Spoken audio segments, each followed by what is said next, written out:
இதே மாதிரி இருக்கக்கூடிய 4 பொருட்கள் நம்ம எலக்ட்ரானிக் உலகத்தில் இருக்குது. நிறைய இடத்துல இருந்தாலும் ஒரு 4 பொருட்களை பற்றி சுருக்கமாக நான் இதில் சொல்கிறேன். 1 டிரான்சிஸ்டர், 2வது ரெகுலேட்டர் ஐசி, 3வது மாஸ்பெட், 4வது ஐஜிபிடிங்க. இந்த 4 பொருட்களும் பார்த்தா ஒரே மாதிரி இருக்கும். அதனால் கன்ஃபியூஸ் ஆகுங்க, இது டிரான்சிஸ்டரா, ஐசியா, மாஸ்பெட்டா, ஐஜிபிடியா. அதனால் இது மேலே கொடுத்துருக்க நம்பர் தான் நமக்கு முக்கியம்.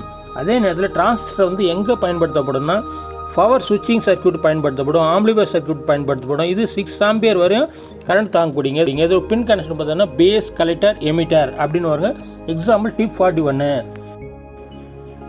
அடுத்து 78 சீரீஸில் இருக்க ஐசிலாம் பார்த்தாச்சுன்னா வோல்டேஜ் ரெகுலேட் பண்ணுறதுக்கு பயன்படுத்தப்படுங்க.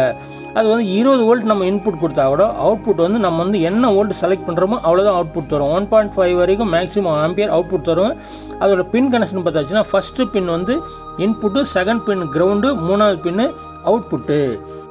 அடுத்தது மாஸ்பெட் எங்கே பயன்படுத்தப்படும்னா இன்வெர்டர் சர்க்யூட்டு, சோலார் கண்ட்ரோலருக்கு, அதுக்கப்புறம் சோலார் ஆட்டோமேட்டிக் லைட்டுகள்லாம் பயன்படுத்தப்படுங்க. மாஸ்பெட் 49 ஆம்பியர் வரைக்கும் கரண்ட் தாங்கக்கூடிய. பின் கனெக்ஷனு கிரவுண்டு, ட்ரெயினு, சோர்ஸ்னு வரும். அதுக்கப்புறம் ஐஜிபிடி எங்கெல்லாம் பயன்படுத்தப்படும்னா பவர் அப்ளிகேஷன் எங்கெல்லாம் இருக்குது அங்கெல்லாம் பயன்படுத்தப்படுங்க. எடுத்துக்காட்டு இண்டக்ஷன் ஸ்டவ், எலக்ட்ரிக் பைக்கு, இது போன்ற இடத்துல பயன்படுத்தப்படும்.